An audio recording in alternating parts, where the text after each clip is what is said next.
My name is Akosia Chiambiasaki, and I am going to be your moderator for this very first edition. For today, the first edition is looking at the key issues and evolutions in gender research. And before I go on to introduce my panelist for the afternoon, I would quickly invite Dr. Georgina Yabudru. She is our host for this afternoon. Dr. Odro is a senior lecturer with the Department of Sociology and Anthropology of the University of Cape Coast. She also is the director for the Center for Gender Research, Advocacy and Documentation here at the University of Cape Coast. And so, Dr. Odro, I'll quickly invite you in to give us your opening remarks. Okay.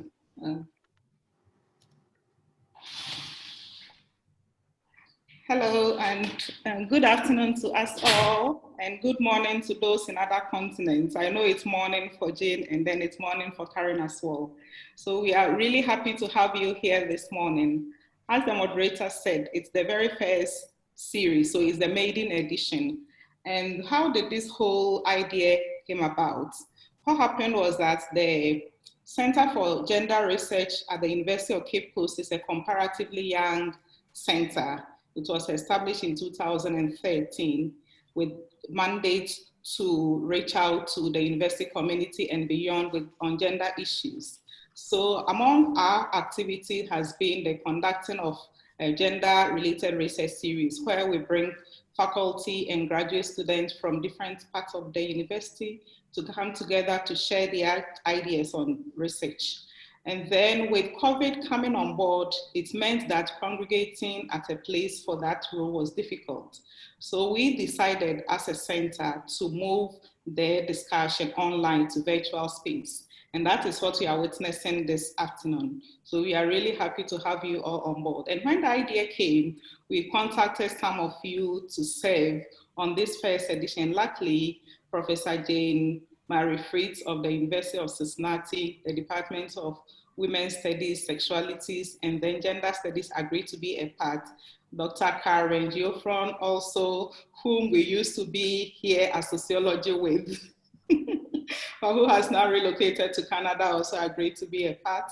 And then my own friend, Debbie, who is with the University of Ghana, Legon, with whom we were on the same Takemi Fellowship in global health at the university or at Harvard University, also agreed to be a part. So we are really happy to have you all share your experiences in gender-related research.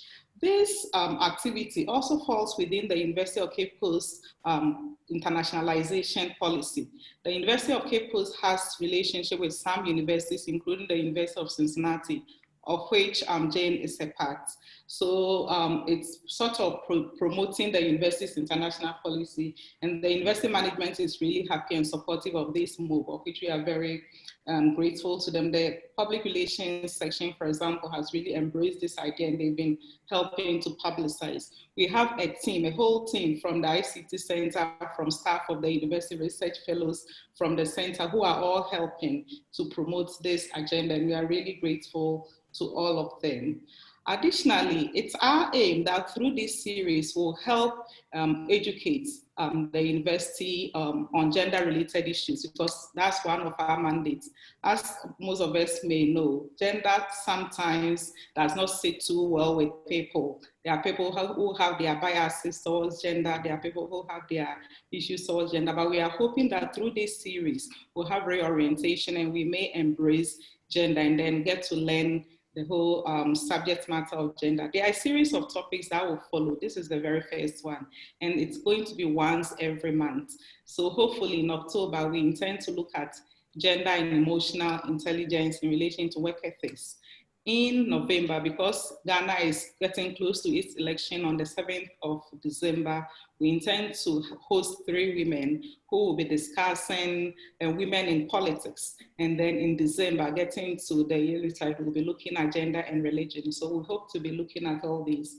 And some have had their misgivings. Is gender all about women? Definitely we have masculinity issues in some of our topics. And then depending on the subject matter being discussed, some of our panel members will have both men and then women, depending on who is available and willing to take it. So on this ground, we are really happy to have you all there. Provost of the college, the dean of the faculty, other HODs, they are all in support of the move. And then our predecessors, Professor Brichum, the former director, and all that, they are all in very support of this move. So on this note, we welcome all of you to the maiden edition, and then we hope that we'll learn and then enjoy ourselves at the same time. Thank you very much, and have a very good afternoon or morning, depending on where you are located. Thanks.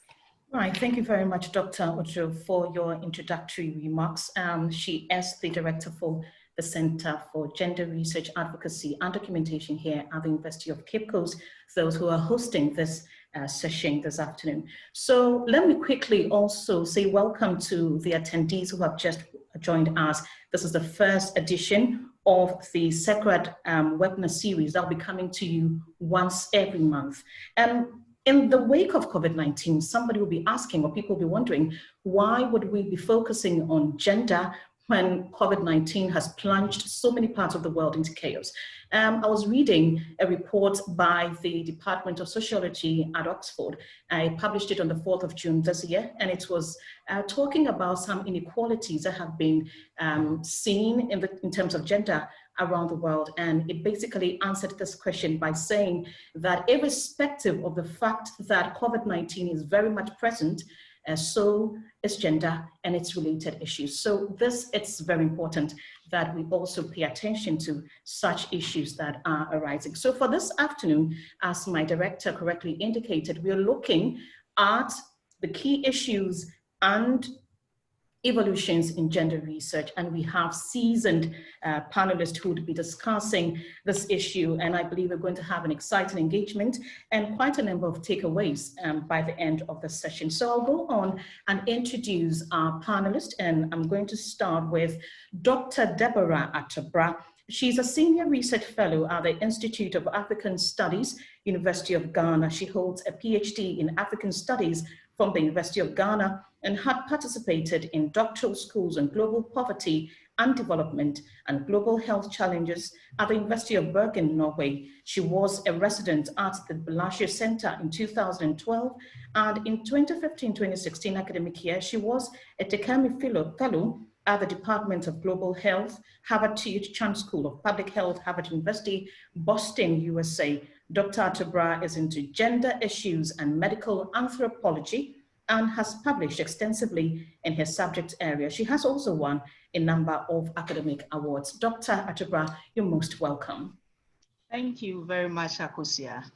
Right, so I also have Professor Jean-Marie Fritz. She is a professor at the University of Cincinnati and distinguished visiting professor at the University of Johannesburg. She also was a distinguished visiting professor with the Honors College at the University of South Florida, Fulbright Senior Scholar with the Hungarian Academy of Sciences, Fulbright Distinguished Chair in Human Rights and International Studies at the Danish Institute of Human Rights, and Woodrow Wilson Fellow at the Woodrow Wilson International Center for Scholars in Washington, D.C. She has received a number of awards. She was a vice president of the International Sociological Association, that is the ISA, and is an ISA representative to the UN. She also is a member of the ISA Executive Committee, the mayor of Cincinnati's Gender Equality Task Force, and the U.S.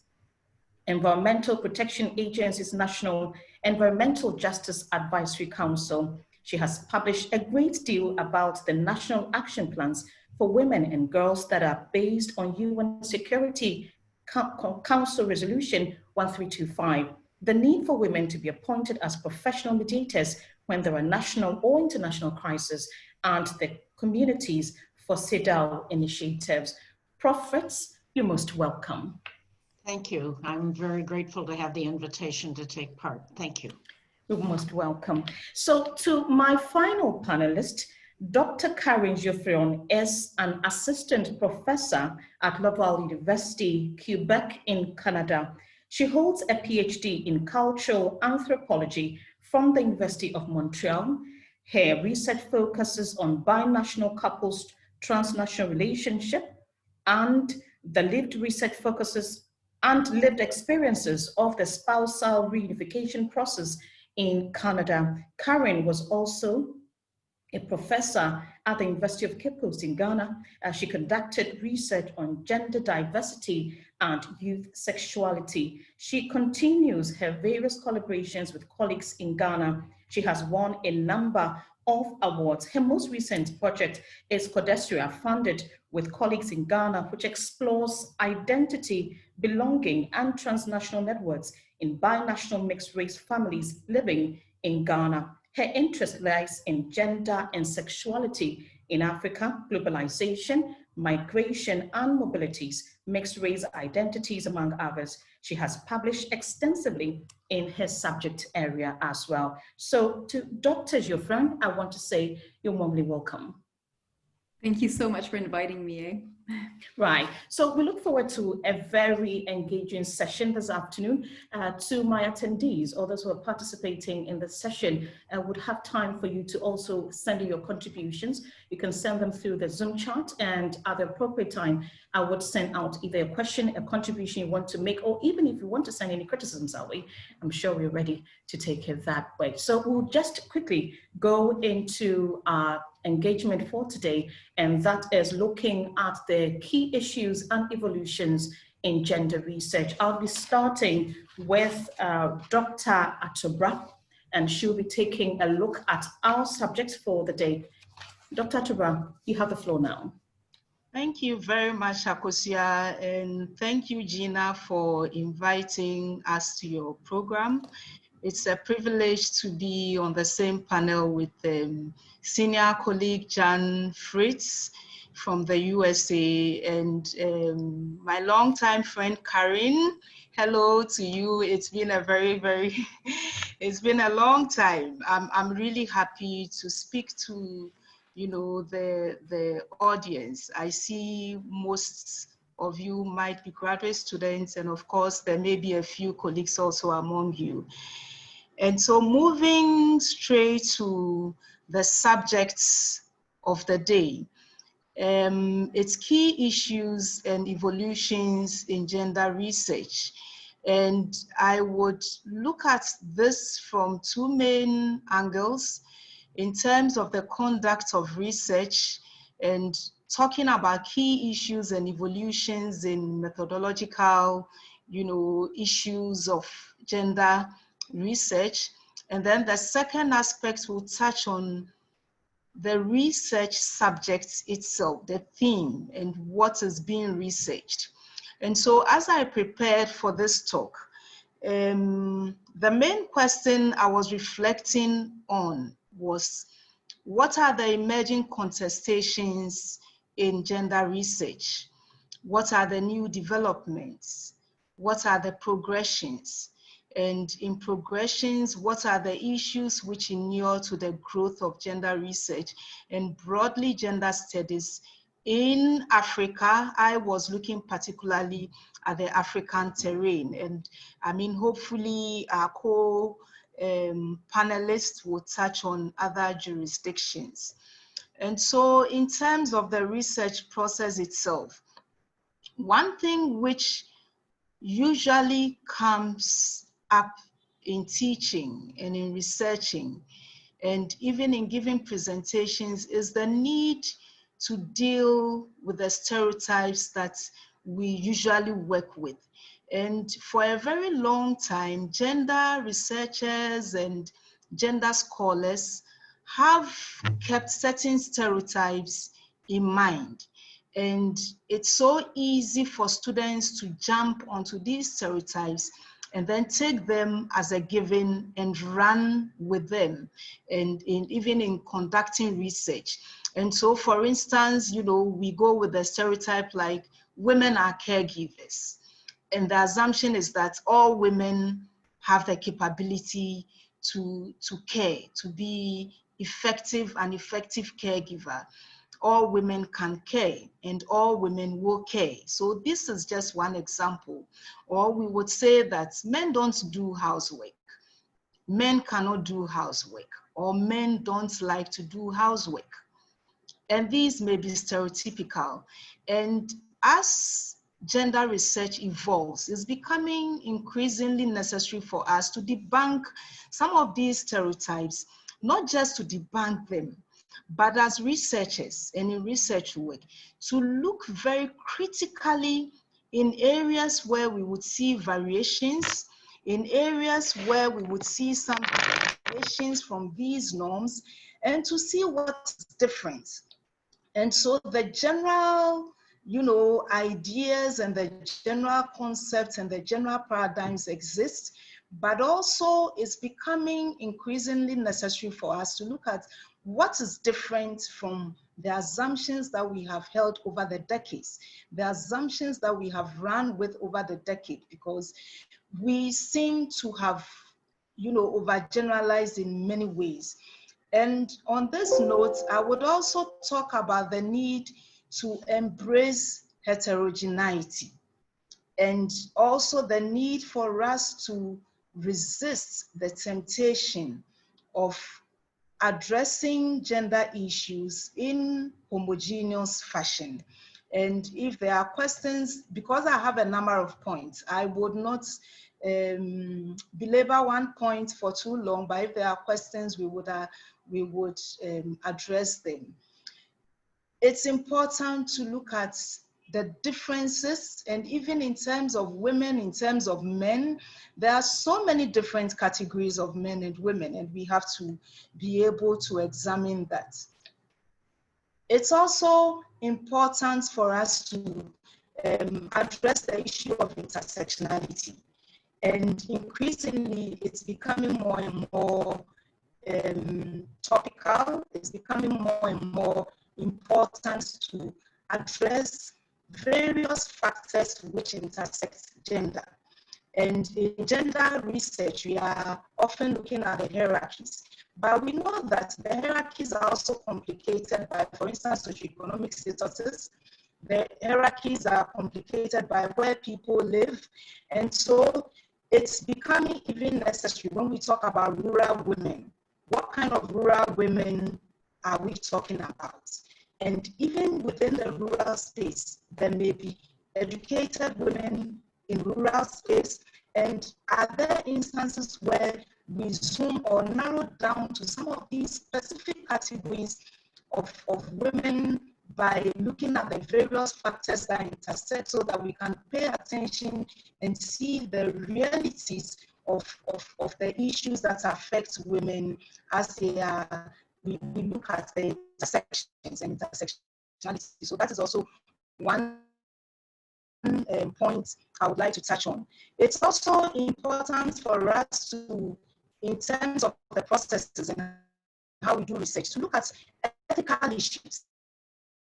And there's a body of knowledge coming up which points to the fact that many of us who are gender researchers become very guilty of ourselves perpetuating some form of exploitation of the people we study. And for example, we may say we are studying vulnerable women in rural communities. Definitely, there are power dynamics between the researcher and the research participants. How do we go about our research in the most ethical way so that we do not take advantage of these people who are already vulnerable? How do we conduct research in ways that we are protecting their vulnerabilities? We are not exploiting them. And we are even not perpetuating the gender biases that already exist in societies. For instance, when we have to, for instance, give incentives, do we make sure we are giving the same incentives we give to male respondents to female respondents? Or do we become biased against our female respondents and think that they may not really need much? And so we give them something negligible, and then we give the substantial resources to the men. And it's becoming very important for even we as researchers and we as scholars to be questioned as to how we conduct our research and how we ourselves embrace gender, equitable gender notions and ideals and ethics in the conduct of our research. I would also like to touch on cultural sensitivity and cultural sensitivity in very practical ways.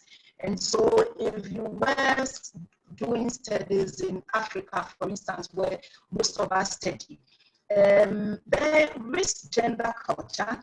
To what extent do we respect the cultures that already exist, whilst at the same time also pushing the boundaries a little? In my own work, there's been many instances where I've had to struggle to navigate between what exists and what has been the status quo in respecting the gender boundaries and the gender norms that are created, and at the same time questioning my own or challenging myself and saying, well, I am a feminist, or I teach gender, and I don't have to embrace these ideals because, for instance, they are inimical to the statuses of the women I'm studying. And these are very, very sensitive issues. And it's, the awareness is being created for us who do gender research to be very, very sensitive, very, very culturally sensitive to some of these issues. Another issue I would like to mention also has to do about decolonizing masculinities and femininity research, and is also an emerging theme. And who sets the principles for doing research? And this is very connected to cultural sensitivity. And so how do we pay attention to the differential context in Africa, where most of us work, or in Ghana, or wherever it is you are doing your study? And to what extent are we importing, foreign concepts, to use and to take them as a given, and not interrogating these concepts, but using them in the conduct of our study? And sometimes we don't go into dissecting and allowing our respondents to reconceptualize the concepts or the issues that we want to interrogate, but then we import or we transport concepts, and then we just, and take them as they are and conduct our research with it. So it's also one of the emerging subjects, the emerging themes, the need to decolonize, how we conduct masculinity and femininity research in our setting. There are some, and for those who are still studying and are graduate students, and even for us as researchers, there are some evolving methodological approaches.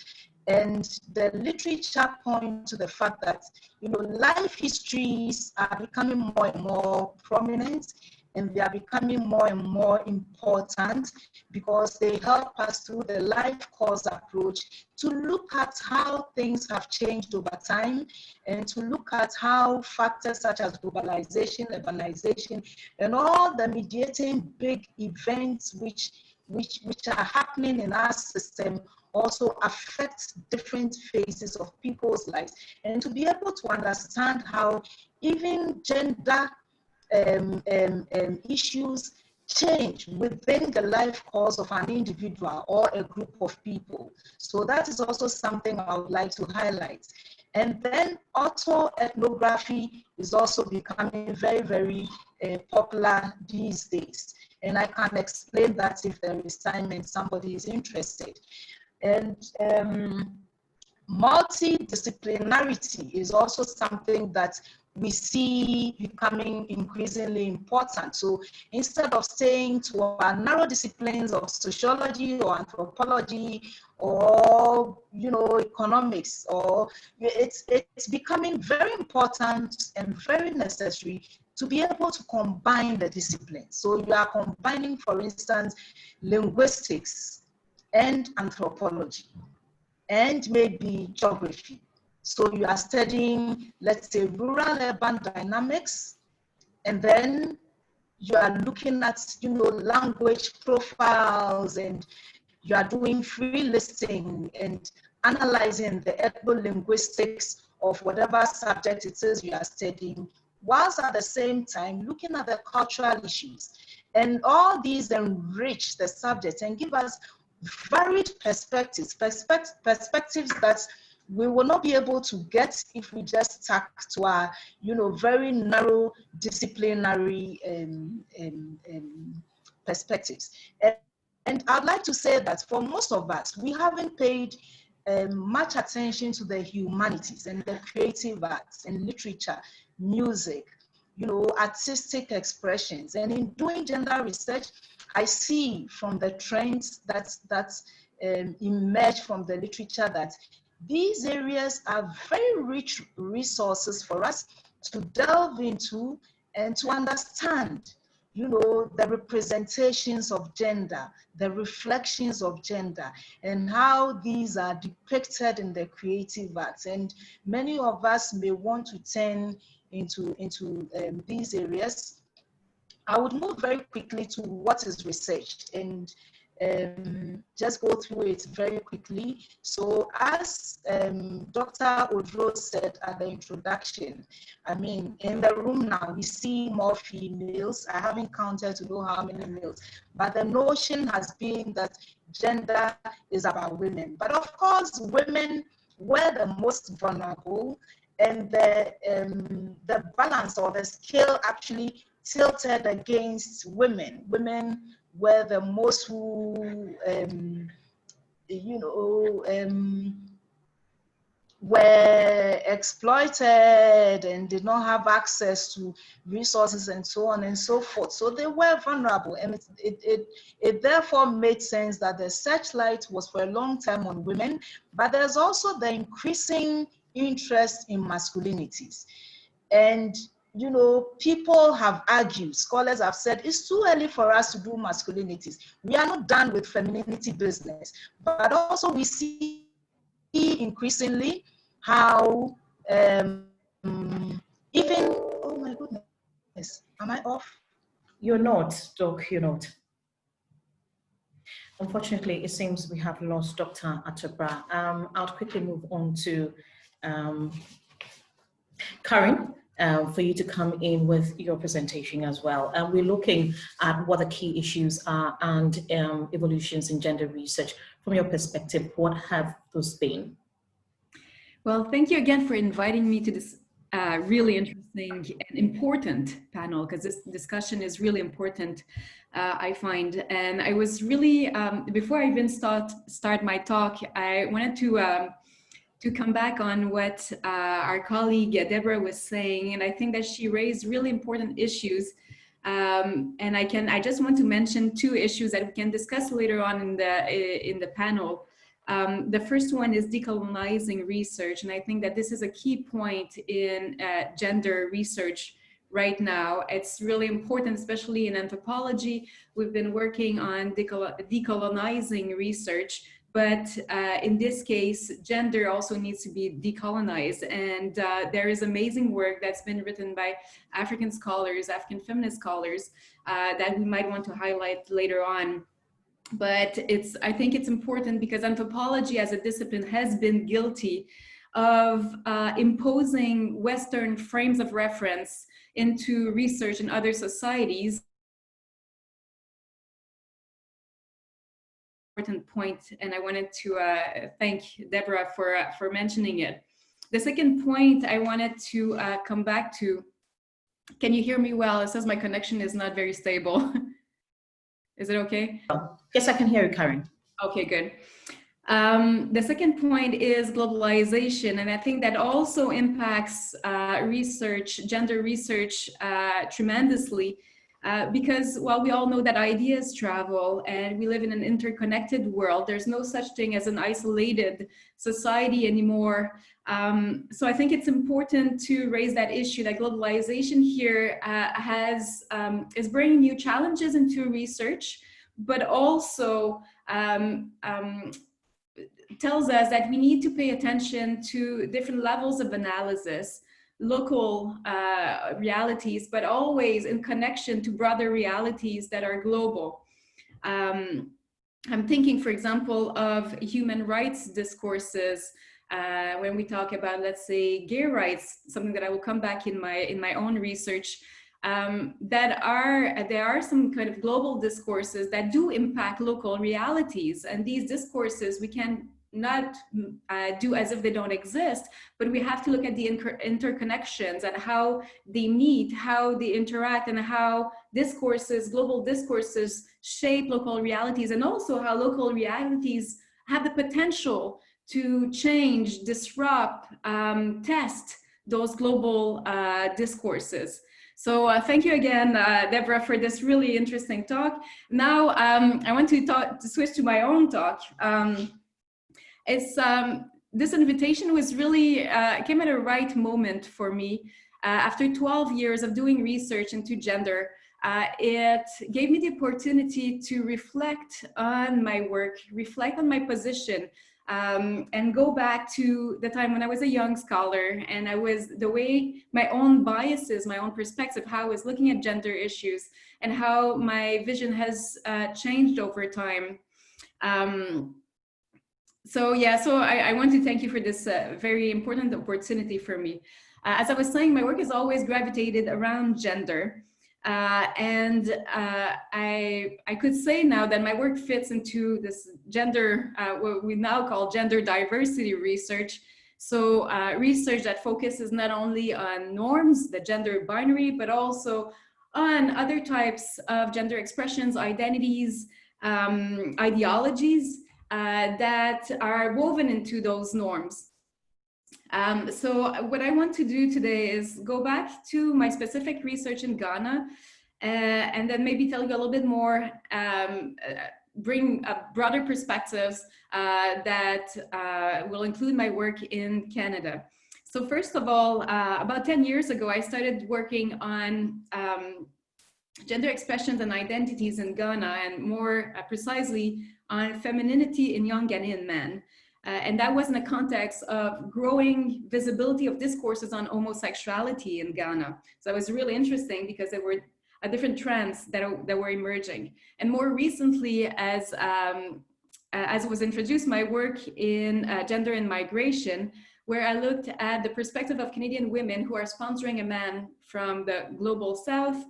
And in this case, I look at women's subjectivity in relation to administrative processes in the Canadian immigration, and how these processes enforce very often a very traditional image of women and relationships. So this is my work, what I've been working on for the past 12 years.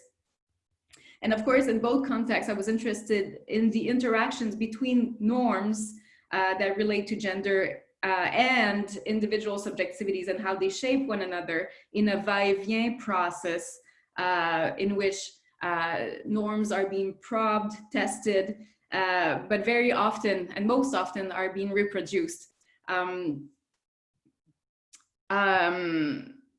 Okay, so to go back to my research in Ghana, that was 10 years ago. I just wanted to tell you how it all started, and there's nothing unusual about that. As a young scholar, I was living in Ghana.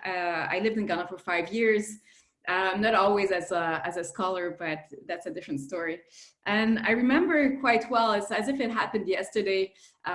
It was evening time, it was time to prepare supper, and I needed to buy tomatoes. So I walked to the corner store by one of the main streets to buy my tomatoes, and I get caught in this huge moving party.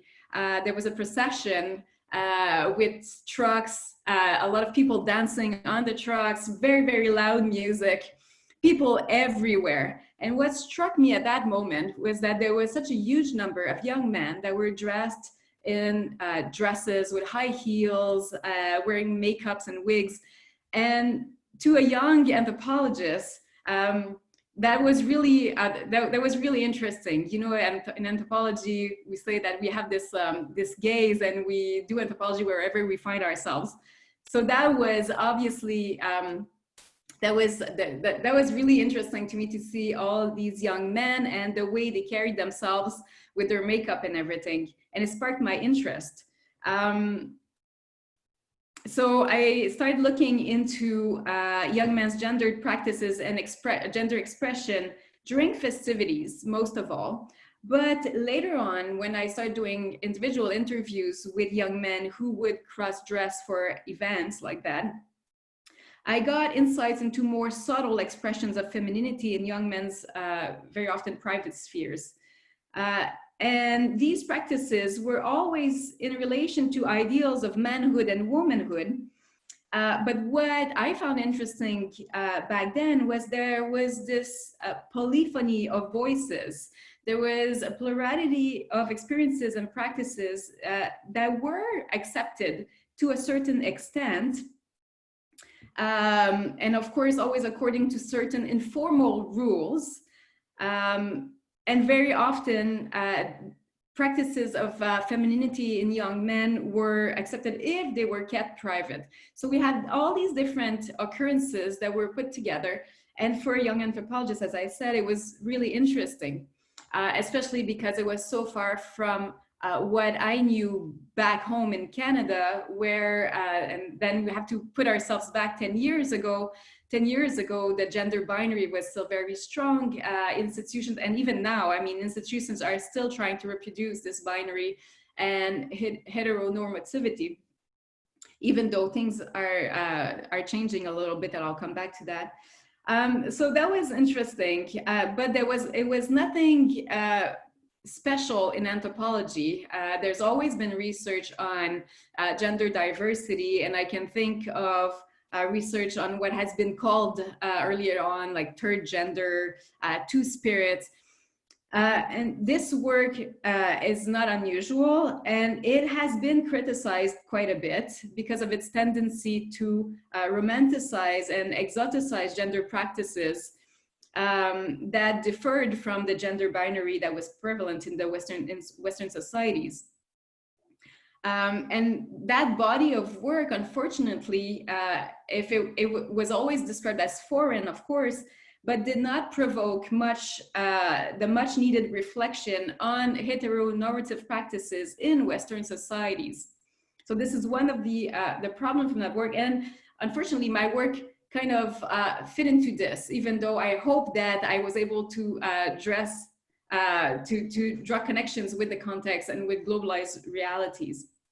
So I do realize that my work back then on Kojo Besia, so that's the figure of the man-woman in Ghana, could be interpreted as a celebration of that alterity, and could be seen as an exotic practice. But at the same time, I think now it's important to situate this work in its contemporary socio-historical context. Okay, I still have time.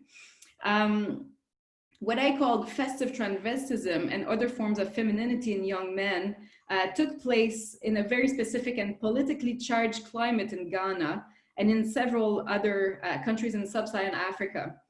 Back then, 10 years ago, there was supposed to be an international conference on gay rights in Ghana, and that sparked an interest in the media and an increase in the visibility of discourses on homosexuality. And most of these discourses were, of course, against homosexuality. And at the time, as I said, it was highly politically charged. It was a time where, I don't know if you remember, David Kato, who was an advocate for gay rights, was murdered in his house.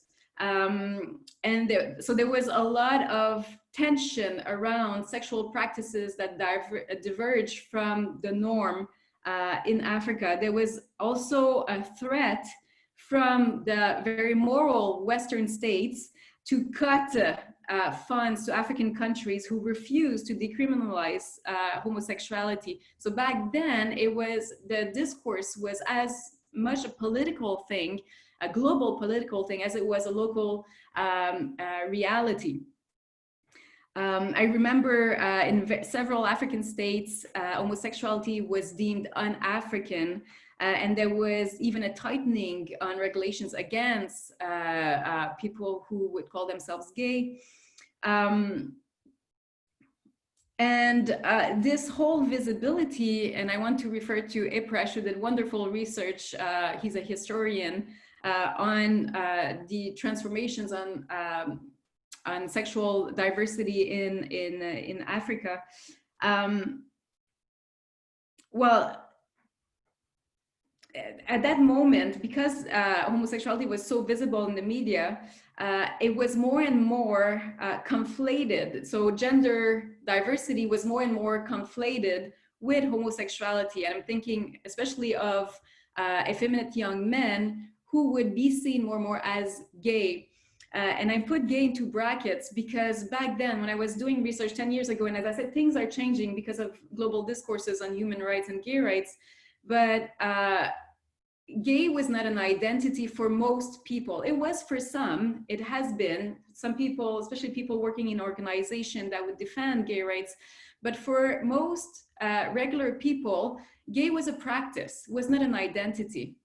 And being effeminate had nothing to do with being gay or having an interest in having sexual relations with other men. So that was really interesting. There was this distinction between gender and sexuality, a distinction that was more and more conflated as discourses on homosexuality become more visible in the media. So back then, again, things were changing really fast.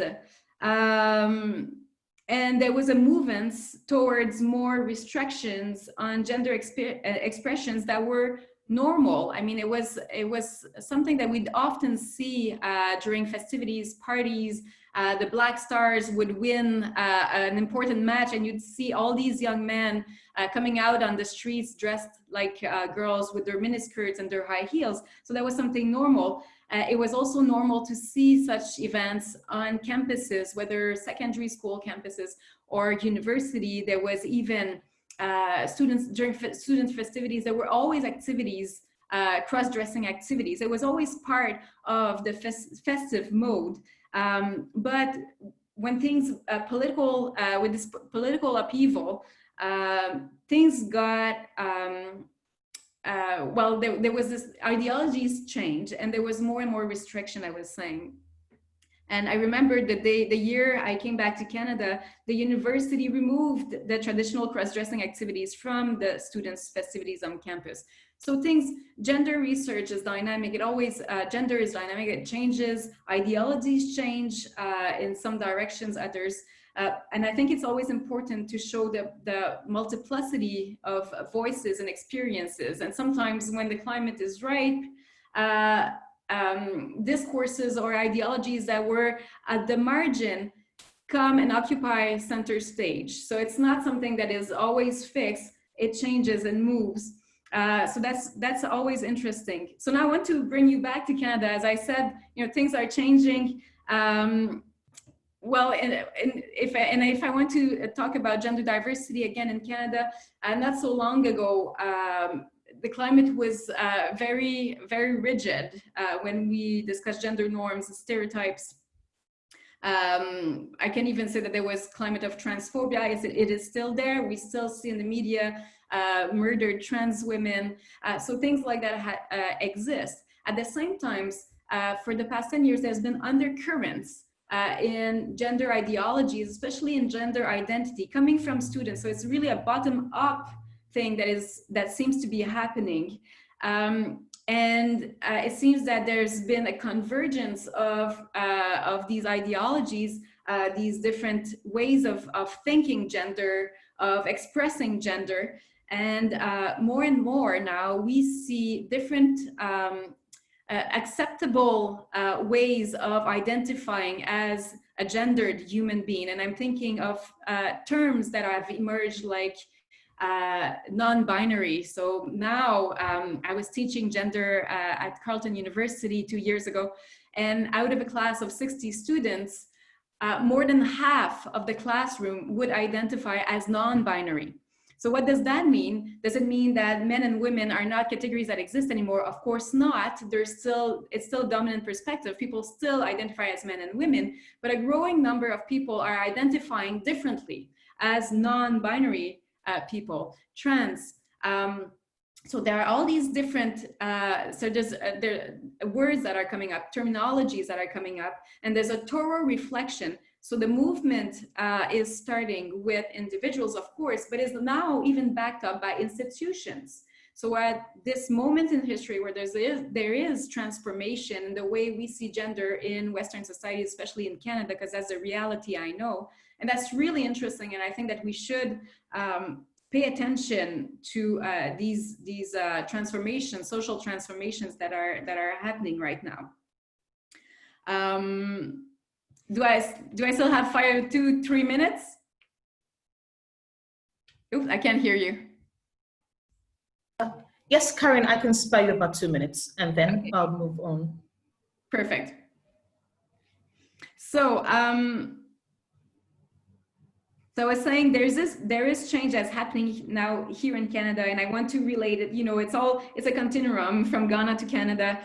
We have different movements that are happening, and it's happening at the level of individual experiences and identities, but also in policies. For example, people now have in some forms there are more boxes that you can tick to identify yourself. It's not just man or woman, but sometimes there's other. So that's one change that has been endorsed by institutions. So it's interesting to see how it's all shaping up. Universities now have policies for students who would like to change their names given at birth, because it doesn't reflect the way they identify as a gendered being anymore. So there's this opportunity here that is being presented to students, for example. So these are just examples of how gender, the category of gender itself is being shaped by different movements, and how it is important to consider the different levels, so the institutions, but also the individual experiences. So now to come back to our issues, I just want to highlight 3 points in conclusion. I want to highlight the point that feminist epistemology is more relevant than ever when conducting research in gender diversity. And what is a feminist epistemology, you know, that took shape really in the 1980s and is still really important, is that work should always be situated. The context is so important, and context is not just local, as I was saying, but it's also regional and national and global. So it's important to situate this context. Also, we have, as researchers, we have to acknowledge the fact that our research is always and only a position truth. This is not new, but I think it's still important to say that our work gives partial truths into a phenomenon, a situation. And it's important to be reflexive. I can tell now that my research might have, you know, the bias from my former research. Now, even my current research, I have to reflect on how it could be biased, how I need to decolonize my own research, how as a Western white woman can I take steps in order to prevent the reproduction of Western ideologies. So these are all important things that we have to think about when we do research in gender. I want to again stress the fact that we need to articulate micro, meso, and macro levels of analysis, and that will help better situate a phenomenon, but also it highlights the zones of tensions between social structures and individual agency. And the border spaces that we look at are always fruitful to shed light on processes of social transformation. And I think that's what my research has been trying to do anyway in the past few years. And last thing, as conclusion, as gender scholars, I think that it's not easy, but we have to try to shy away from the temptation of coherence, building very coherent truth or analyses. And rather we should try to show the plurality of perspectives and the contradictions that sometimes emerge from all these this polyphony of voices that we are representing in our written work. Right, thank you very much, Karen, for your time. I'll quickly let our attendees understand or know that if you want to pose a question or you have any contribution, you could put it in the Zoom chat. I'll read it when the time is due, or when I open the floor for questions to come in, you can raise your hand and I'll let you in. But then before I allow Professor Fritz to come in, we lost Deborah along the line. If she's back, I would quickly want her to round up and then I'll move on to the next presentation. Hello, Debbie. Oh, no, Akosia, yeah, is it okay if we let Prof. Jan Okay, Fritz then that's fine. do her That's fine. presentation? Sure. Okay, great. That's fine. And That's then fine. I will tie mine to the Q&A. Yes. All right. Thank Okay, you. right. Sure. So we're moving to Professor Fritz. Prof, it's your turn to take a bite at the issue we're looking at this afternoon, the key issues and evolutions in gender research. Thank you. Can you hear me? Yes, I can hear you very well. Okay. I want to thank again the organizers for inviting me. I'm really pleased to take part in this, and I think it's an important topic. And maybe to make one comment, I've noticed several mics are still on, and sometimes some people have a problem with a bit of an echo. So if your mic is still on, to please turn it off. And if you have trouble hearing me at some point, it's fine to write in the chat or to turn your mic on and say something, and we'll see if we can address it. Today, we're supposed to be talking about key issues and evolutions in gender research. And I'm most concerned with actually somebody using our research, so I'm going to get around to that. But I thought I'd start with a few topics that I understood many of you are students that you might be interested in exploring. A couple have been already mentioned by the other speakers, and I'm just going to mention a few. The first is gender identity, which was mentioned. You know, many of you are used to seeing somebody asking you to fill out a form. Maybe you're applying for a fellowship or something, and it says male and female. Sometimes helping people that write those forms to understand that those categories may need expansion, or depending on where you live, it may be that things have to be opened up to allow people to really be included who have a variety of backgrounds. But gender identity is one topic that you might think about. A second topic, climate change. I was in the Philippines, I guess, a year ago, and was astounded by how many people were talking to me about what's going to happen when the Philippines get swallowed up. And I watched graduate programs being put in place where they're working with different divisions of the government, looking at what the planning needs to be and having people in that graduate program who are chosen because they're in a position to go back to their governments and be able to talk about what needs to be done. And I just finished writing an article about Micronesia, and some of those islands are just going to disappear, which brings me to the next topic you might be interested in, which is migration. We have a president who unfortunately makes a number of decisions which make everybody nervous. One of this was about building a wall between the United States and Mexico to stop migrants.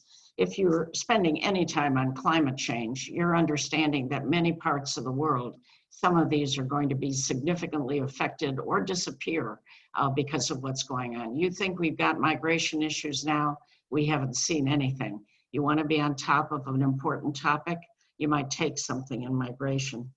Another possible topic are workplace ceilings. In some areas, both racially and for gender, things have opened up.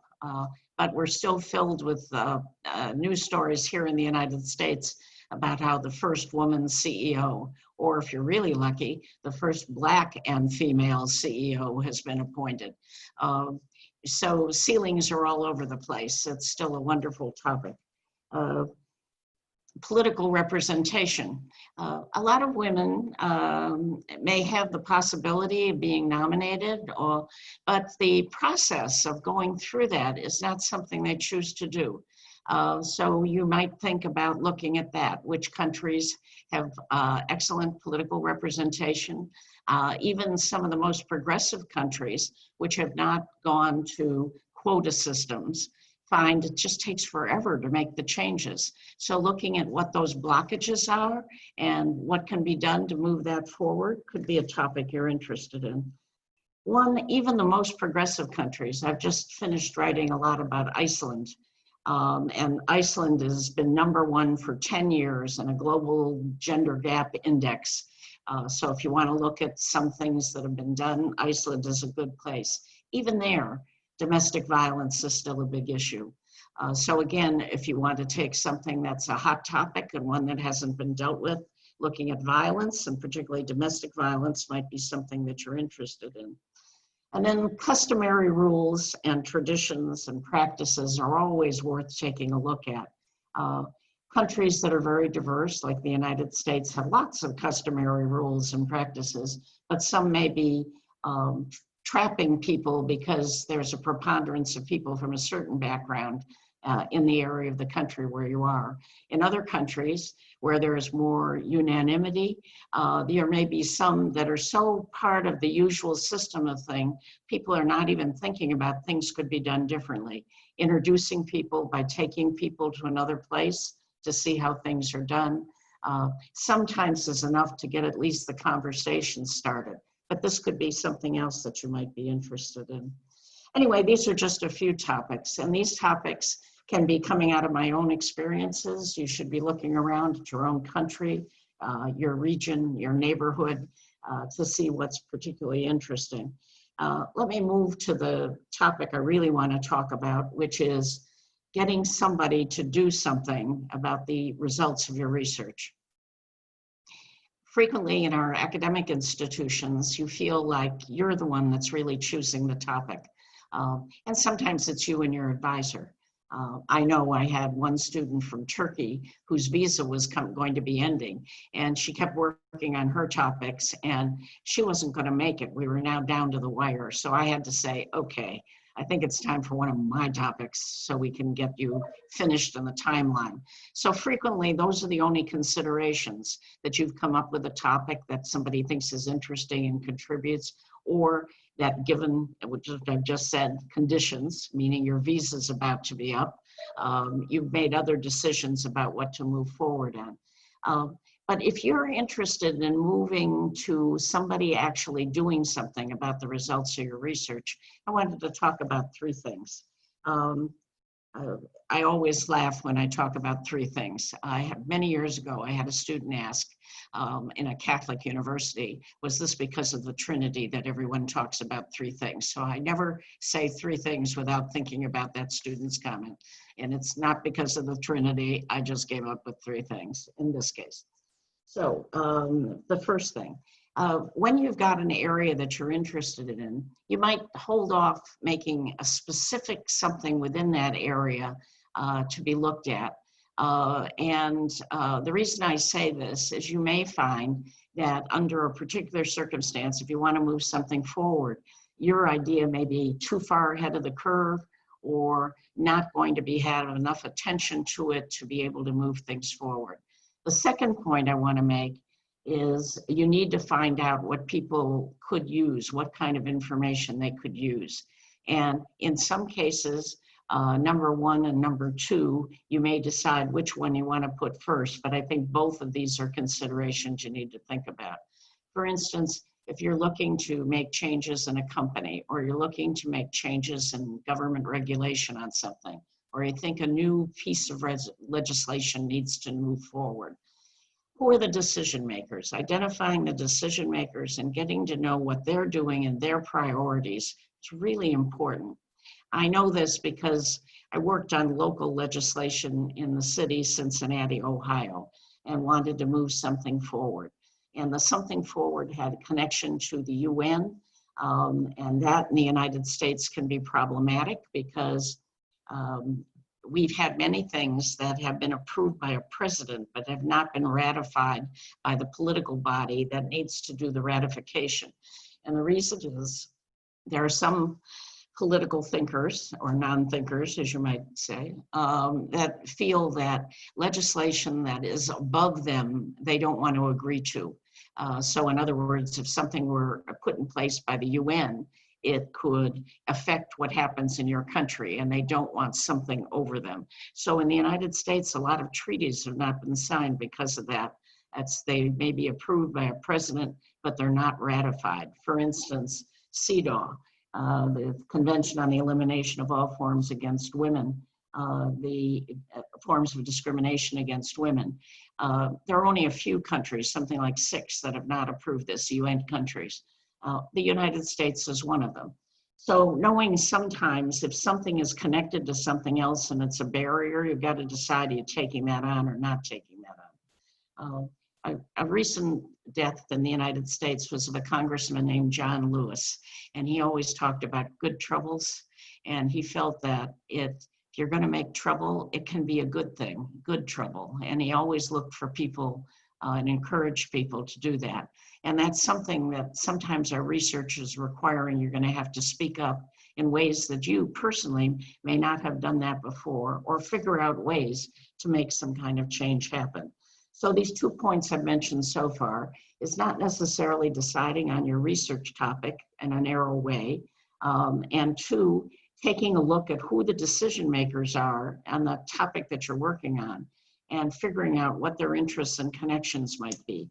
For instance, wanted to move something forward in a city council, and I found out that one of the council people had written to a city where something had happened because he'd been born there and he knew something had happened, but they'd never gotten back to him about a change in legislation. When my student walked in with the all the information that he needed, it was important to him because he was born in the city where something had happened. You know, and this, if I had done my work ahead of time, I might have known that, but I didn't know that. And so some way finding a connection to people. Also, another 2 city council people moved forward on something, not necessarily because of the project itself, but it was connected to something else they were considering doing and moving forward on. So it like supported something they were already doing. Having that kind of information is really important if you want to move forward on something, that somebody requests that you do it. I've also put that, I've found that when I put a gardening project in place for different schools in the city, that it was much easier if you asked people to identify if they would be interested and them to apply for it than it was to approach a school and say this was something we could do. Because when you do the other, you've got people's vested interest in something. So it's much easier to move something along. The progress on including women and changing relationship between men and women and including people who do not identify as men and women requires that you're going to have to change hearts and minds, and figuring out how to do that is important. And that brings me to point number 3.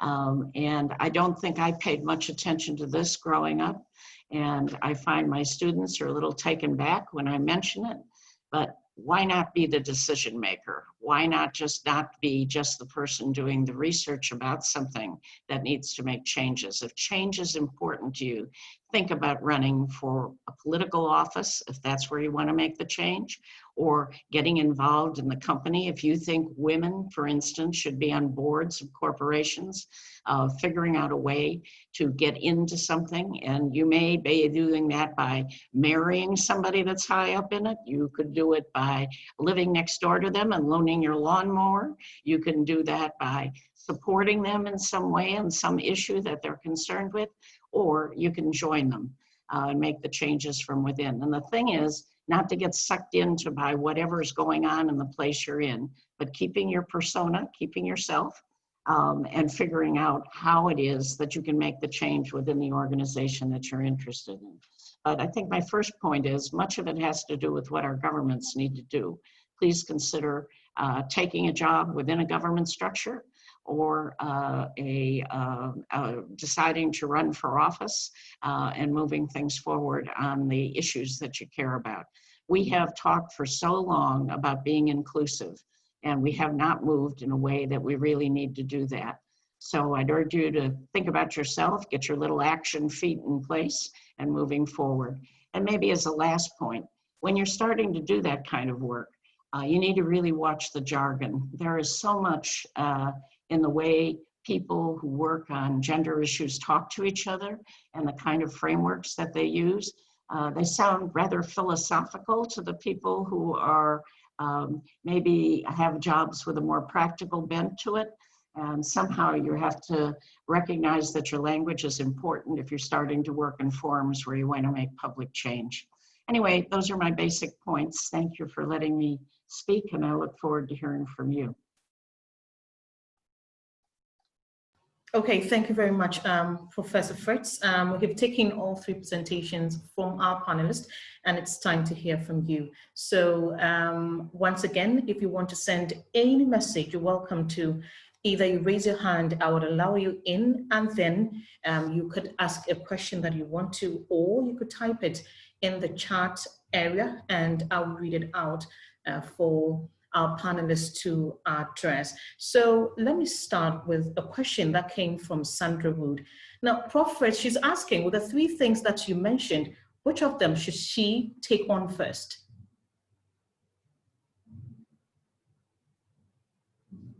Hello, Prof.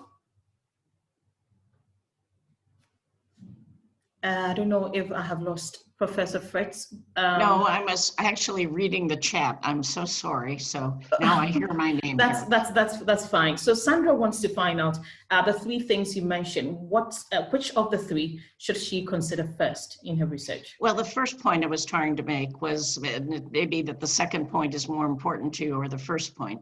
Let's say you're interested in domestic violence, but maybe you have to broaden that for violence against either women, men, and there is violence against men as well. Because if you're interested in action, that's why it's important to find out what it is that people might most be interested in. So it doesn't have to absolutely shape what you're doing, but it needs to be, if you want to move forward on something, frequently academics write for themselves or for others in their group.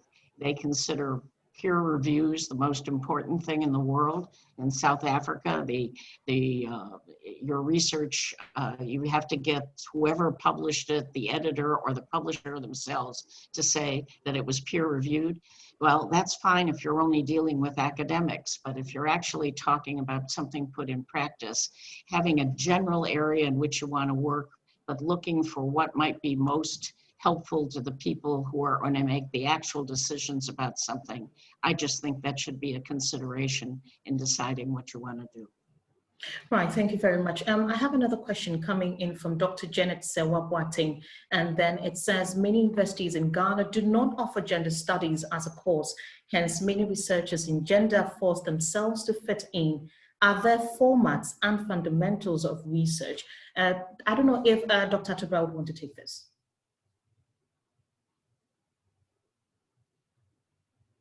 Do I have Debbie on the line? Thank you. Yeah, I'm here. Thank you, Oh, yes. Akosia. Okay.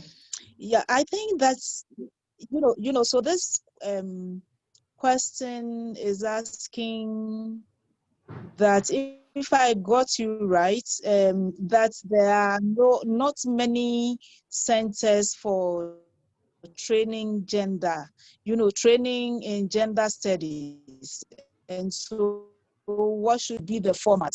I think I would say that increasingly many departments all over in the public and private program studies. So sometimes we just need to check every now and then.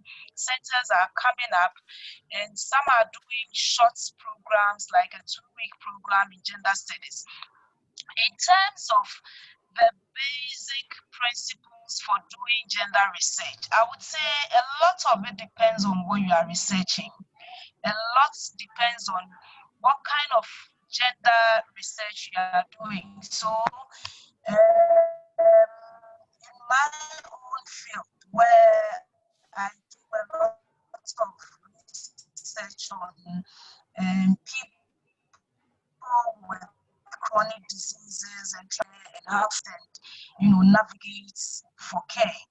Much of the principles also border on ethics, ethical conduct of research. So that's the first thing. And that's why I tend to stress a bit on ethics and sensitivity to the participants also, because in the first place, we know that the hierarchy, the gender hierarchy that persists in in our system actually places women at the bottom of the ladder. And when you have a woman who is diagnosed of a terminal or chronic disease, that deepens her vulnerability. As a feminist research sensitive, so a lot of sensitivity is required. Otherwise, I could go out there, get all the information I need at the expense of the well-being of the respondents. And a lot of these issues have been raised in the literature. And it's the same when they are assessing vulnerability. So whether it is girls who are using drugs, or girls who are in commercial sex work, or even women in same-sex unions. I mean, any category which is stigmatized, any category which is vulnerable, you need to be sensitive. So this is just one thing I've talked about, but definitely a lot of it borders on the kind of research you are doing, which will spell out the principles, the terms that you need to employ. Well, it's unfortunate. It's a bit difficult for some of us to hear Dr. Atubra as she makes her submission, but then I would remind all of us again that for those of us who are joining us, you can still send in your submissions. I mean, if you have any question, any contribution you want to make, you can still do that. But then as we wait on for others to bring in their questions, I want to come to you, Karen. What is the place of conceptual and theoretical frameworks in gender-based research?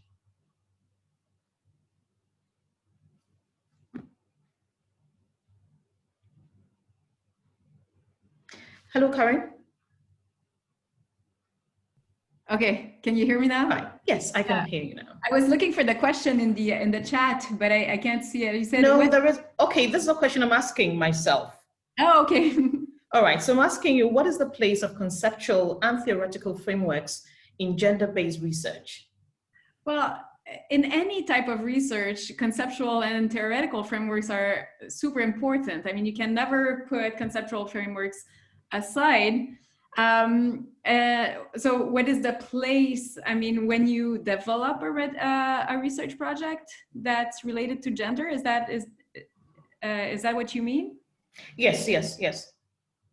Well, yes, well, like any other type of research projects, you know, you have to read before you start investigating. So you have to understand what's been done before and what is your own research question. So what's your particular perspective on the topic you want to investigate. So let's say you want to investigate, I'm not sure, breastfeeding. Okay, then you have to see, okay, so what is the angle and why should I want to investigate breastfeeding in Ghana, for example? So then you will develop a theoretical and conceptual framework. And of course it will be, as Deborah was saying, I mean, it depends, it's your own project. So there are so many different avenues for you to take, and I can't just mention one here because it'd be out of place since we don't have a specific example. But if you don't mind me linking with the next question from Sandra Wood, and she raised the question of feminism, and feminism is a framework, right? It is a way of seeing things, reflecting, researching. It is theoretical and methodological at the same time. So I think this is really important to link with feminism. And is that okay with you if I do that? So I think that's okay. A feminist approach is always welcome. And here Sandra Wood is saying that gender and feminism are two different things.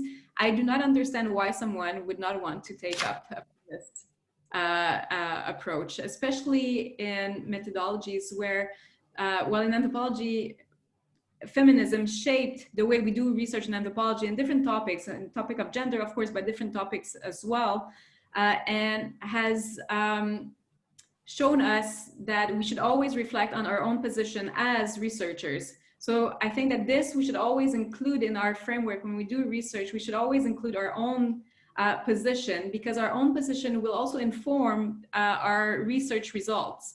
The way we look at things are, of course, a result of the way we see the world as individual researchers. So I think that these two are interconnected. You have a framework, of course, that is theoretical and that is also conceptual and methodological. But you cannot take this away from the person you are as a researcher, from your own experiences, from where you come from. So I think it's important to always position yourself within your own research, not to take the center stage, because you're not talking about yourself here, you're talking about a phenomenon or whatever you're researching, but so that readers understand that it comes from a specific perspective. So I've taken different avenues here to answer your question. It's a bit all over the place because I didn't have a specific example, but if you have questions, you know, I could maybe try to... Right, Karen, I don't go off yet. I want to link this one to another, talking about feminism. It's a common question that comes up. Which other theories aside feminism can be employed in gender-based research? That's a good question. As I said, gender is not disconnected from the rest of life. You know, I mean, when we talk about gender, we talk about identities, but we also talk about the way we express ourselves, about interactions. So, you know, there are so many, depending if you come from a sociology background, I come from an anthropology background, and I work on mobilities, I work on globalization, and this is all interconnected. So, there are different frameworks you can use. Again, it depends on your own research project. I can't just say one theory and discard other theories, because when you look at gender, you will also look at different things. You'll look at the political, you'll look at the economy, you'll look at interactions. So, I mean, at moral issues, religion, and gender is not, you know, you can't isolate gender from all these other clusters, you know, of human activity that they take place in. So it's, yeah, complex. Right, sure. Professor Fritz, I'll come back to you. There's another question here. It's coming from Professor Abigail Pokumensa, and she says, what are some of the politics we must watch out for if we want our research findings to be implemented? I think everything is political. So even if you're working at a university and you're choosing committee members, or you're deciding on a topic, or you're looking to see what gets funded, or you look to see when you get hired, there are always politics involved. So what are some of the politics we must watch out for? I would say knowing as much as possible about who the decision makers are is really important. And I'll give you an example. I was trying to move something forward, and I had to put a community group together. It was a coalition, a network. And I met with council people to discuss the issues that were being put forward by the group. And I began to realize that the people that I was dealing with, really they could hear much better if they were talking with somebody who'd given to their political campaign or somebody they knew for an extended period of time. It wasn't about the knowledge base, it was about their connections and how they moved. So one of the things you need to know is, what is the political structure, and who do the people that have to make a decision, who do they listen to? Even just locally, I was just reading the paper this morning from the local area, and they had a bidding process about who was going to collect the waste. And they had a bidding process, and 3 or 4 companies bid, but they liked the company that they'd had in the past. And so most of the council voted that they want to go talk to that company to lower their price. All the other prices in the bids were lower than that one, but they wanted to go talk with them. And one of the people on the council did not vote for this, and they said that this was not acceptable, because that's what a bidding process is all about. You talk about what you're going to do, how you're going to do it, and you're given a price to it. I think it's a really good point. If you didn't want to make something through a bidding process, or if you're required to use a bidding process, you need to know what the requirements are. And that's the case anytime you want to move something forward. So knowing the background of the decision makers, how they make the decisions, what moves forward and why. And I've just found that people have a stake in something, it works much better. I can remember talking to a mayor of a city, and she wanted to move something forward for women in her city. But she wasn't a decision maker. The council was going to have to decide. And she thought it through and felt no council member really owned the issue like she did. And if she just asked somebody and put it out there, that somebody might not put the time into it that was needed. So what she did is went to the person on council who was most likely to go along with this and said to them, what if they worked together? But in fact, she was going to be the person doing all the grunt work that needed to be done, talking with people, moving things forward. And the other person said she'd be very happy to look like she was spearheading it. She was in a way, but she had delegated the actual work to somebody else. So figuring out who the decision makers are, what is it that gets them to make a decision, figuring out how somebody can feel ownership in the stake is really important if you want to move something forward. Right, thank you very much, Bob. So this is the first edition of the CEGRAD webinar series that will be coming to you once every month, and this is the maiden edition that we're having this afternoon, and we're looking at the key issues and evolutions in gender research. Let me come back to you, Debbie, if you're still online. Dr. Atubra, if you're there. Yes, I'm here. Okay, so Sandra, who posed a question about feminism, and then anytime she tries to tackle a research, people see it as something more in that line. She wants to find out, she's actually writing a proposal on framing of first ladies in Ghana's media for research, but she's struggling to get an appropriate theory or concept. So her question is, what would you suggest to help her in this regard? Yeah, so you know, one need to get the whole idea very clearly to suggest. But as Karen said, gender studies or gender is not examined in isolation. And so this would probably be in the discipline of media studies. And I'm sure, I don't know much about media studies, but there'll be several theories in media studies to be employed in such a study.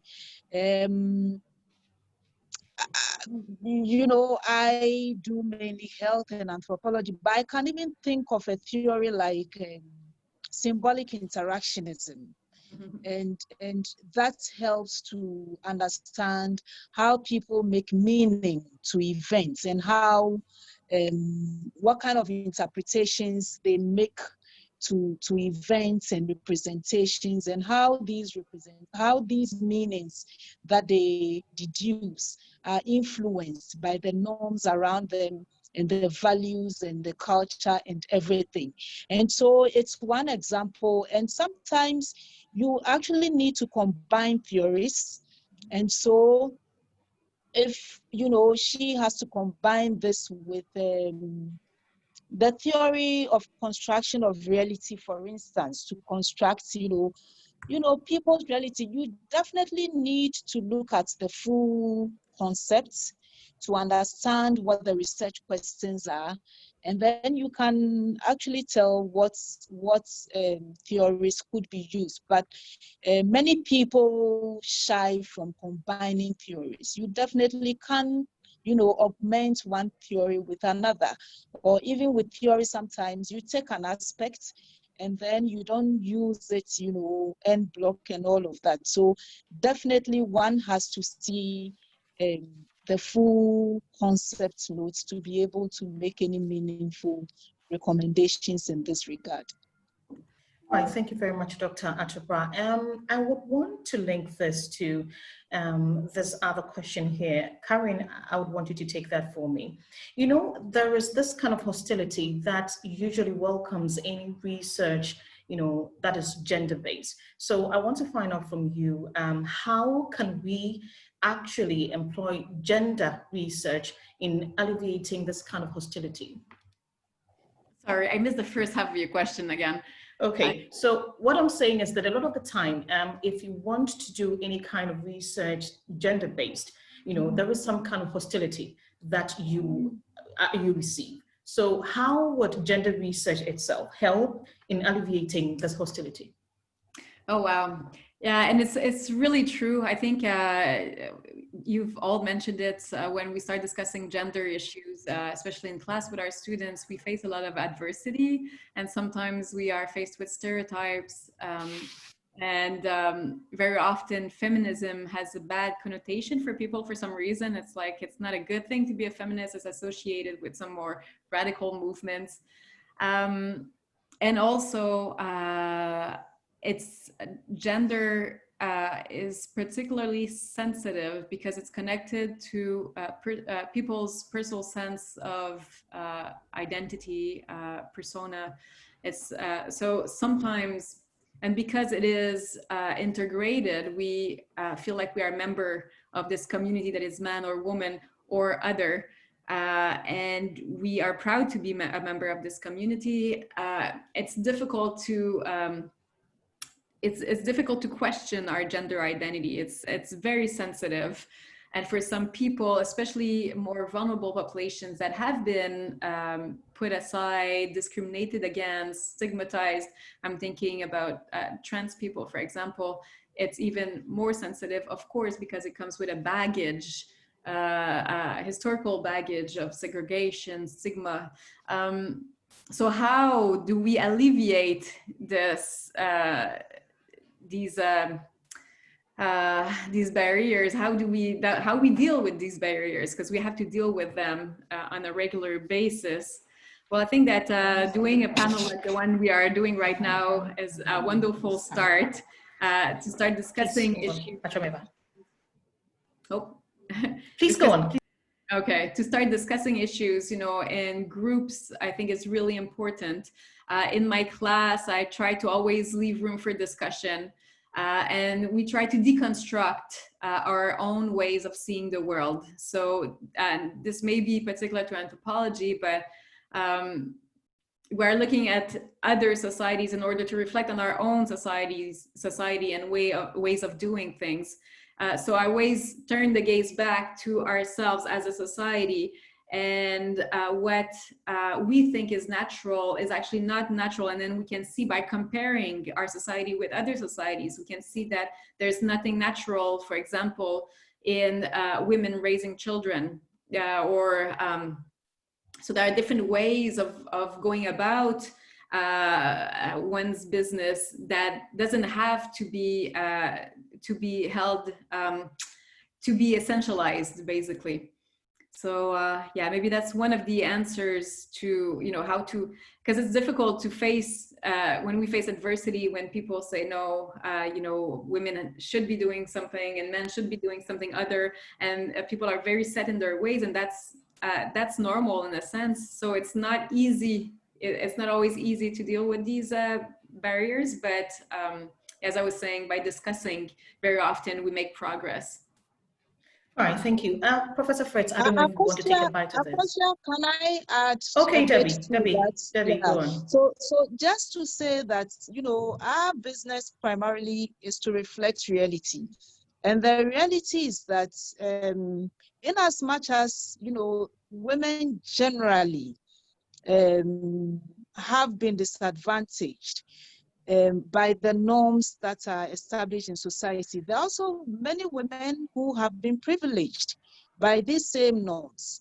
And so when we talk about nuancing, the narrative, and not just, buying or imbibing the stereotypical representations, it's also about showing how some women even gain from the hierarchical structures we have in society, or some women are privileged, some women have glamorous lives, and showing the true picture so that it doesn't seem like we are making up stories. It doesn't seem like it's all about fight, but it's just about presenting the reality of women and men's lives.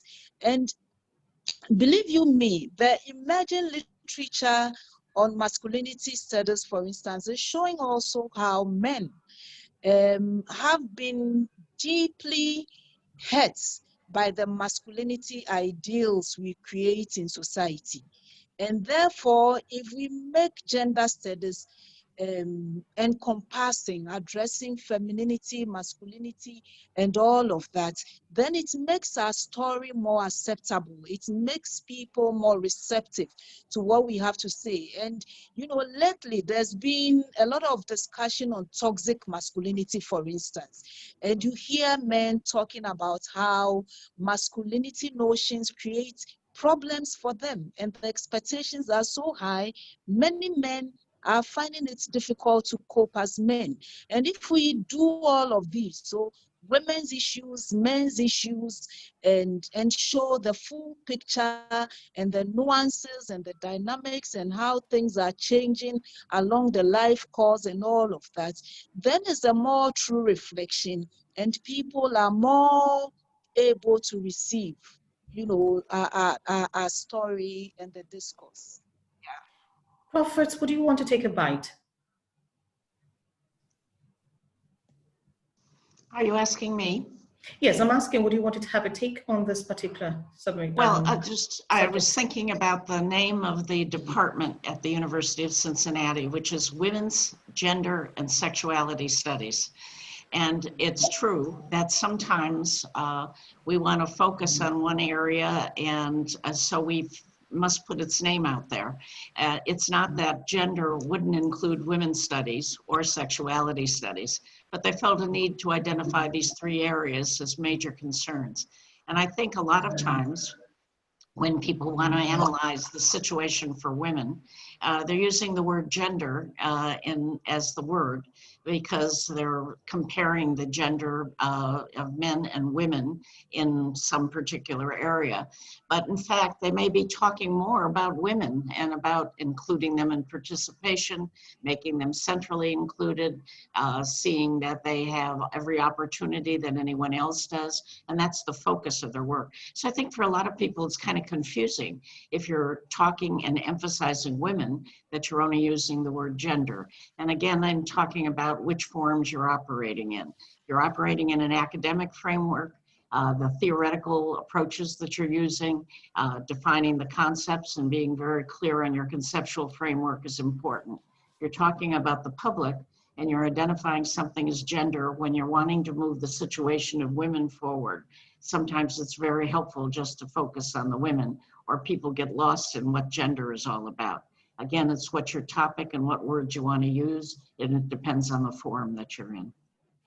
Hi, thank you very much. And for Sandra, who actually was asking a question about a theoretical framework to use for research you want to embark on, I think Karen has left a note in the chat for you, and you can go there, and she has some pretty good details there that would help in your the research you want to embark on.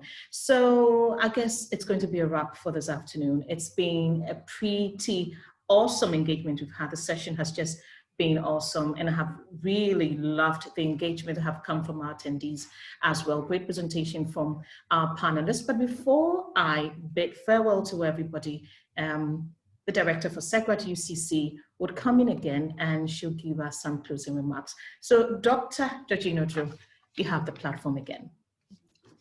Thank you very much, Akusia, and also thanks so much to our panelists, our three panelists from different perspectives. And then thanks to all the attendees. Like you said, it's been very engaging. It's been a refresher for some of us. It's been a learning experience for others. And then definitely we do know that if time had permitted, there are some issues that has been bothering some students that's often come across. For example, we didn't get time to look at methods so much. But when we look at, though Debbie started with ethnography, some of the qualitative methods Karen also shared in her work, as well as Jane. But a question that keeps on coming in this area has been the place of quantitative research, for example, quantitative research methods in gender-based research is something that keeps on coming, because to some people, mainly gender-related research projects draw on qualitative research methodologies. So what is the place of quantitative research methods in gender-based research is something that we may want to look at going forward. Other issues that have been coming up has been the place of masculinities, like Jane said rightly, and then all three of us said, yes, gender-based research is not all about women or feminism, but it goes beyond. That's another area that keeps on coming up that is really grabbing people's attention. And then the whole notion of feminism, which is going to be one of our topics in this series, that when we're talking about gender or women-related research projects, is it feminist framework only, the framework we can draw on? But we've learned this afternoon that definitely there are other frameworks that we can draw on, include decision-making theories, resource-based theories, a whole lot of theories. But in all these, we should also remember the disciplines that we are coming from. That also came out strongly. Which disciplinary background am I coming from? Is it anthropology? Is it sociology? Is it the sciences, the hard sciences? Is it literary work like media studies? Also, all these things are also, and it also came up. The issue of intersectionality is gaining so much ground, considering all the variables or all the experiences that come out when we are doing this kind of research. So yes, we've had the chance to learn some. We couldn't exhaust everything. Decolonization, contextual realities are also very, very helpful. Jane, starting with some of the topics that are out there that people can resort to when they decide to undertake gender-related research projects are also quite helpful, considering that there are times that you are not so sure. Is it all about gender-based violence? But definitely climate issues and a whole lot. Gender, like we know, is inter and multidisciplinary. So it's really cut across a whole wide of discipline. That also came out strongly. I think that I will do an injustice if I decide to unpack each person's presentation, because the three of us had a very wide range, and then we talked on so many or touched on so many issues. So I wouldn't want to try that. But as the director of the center and having this very maiden edition, I can't thank you enough. It's been great, and we've all learned a lot. I know that is the moderator's work, but I just want to add my voice that we really appreciate your time this afternoon. The participants, without you, this thing wouldn't have taken off. We really appreciate you, our coordinators at the center, our research fellows, our administrative staff. Most of the time in such organizations, they are behind the scenes, but they do the most of the work, and then we are out there being projected. They've all contributed extensively to the success of this program. We'll continue learning, so do share with your friends. That is something that we are starting, but we hope to do it once every month. And there are quite interesting topics lined up that we'll be learning from through this. And our men, they shouldn't be hostile. They shouldn't be too worried about this thing, but it's an opportunity for all of us to learn, but also share experiences. So they should come on board. Gender is about men as well. We have masculinity. So we are happy to have them on board. On this note, we say that thank you very much, and au revoir to Karen in the Canadian. I know she's bilingual, English, French. That's why sometimes she's like, come again. She's better in the French than in English. So that's something that come up. And then our moderator, she's done such a beautiful job this afternoon, and I see all of them. Moderator, on this note, I say that I'll take over and then bring this whole section to a conclusion. But thank you all. Really appreciate your presence and your Right. Thank you so much, Dr. Odro, for your closing remarks. So this has been the maiden edition of the CEGRAD webinar series. And look out for the next edition that will be coming up next month. But then for those of us who missed any part of this very educative interaction, it's streamed live on Facebook actually. So you go to search for CEGRAD UCC on Facebook, and you would find this engagement there, and you'd learn a lot from the presentations that came from our panelists, as well as the questions that came up and the responses they received. So for this afternoon, Dr. Deborah Tobra, a senior research fellow at the Institute of African Studies, University of Ghana, was my guest. Professor Jean-Marie Fritz, professor at the University of Cincinnati in the USA, and Dr. Karin Geoffrin. She is an assistant professor at Laval University, Quebec in Canada. And they have been my guests this afternoon, and they have been wonderful as panelists. We're so grateful to all of you. My name is Akosua Chiambiasaki. I was your moderator. I look forward to meeting all of you again next month when another session comes up. So you have a good day, everybody. Thank you. Welcome. Thank you very much. Thank you. You're most welcome. Right, bye to everybody.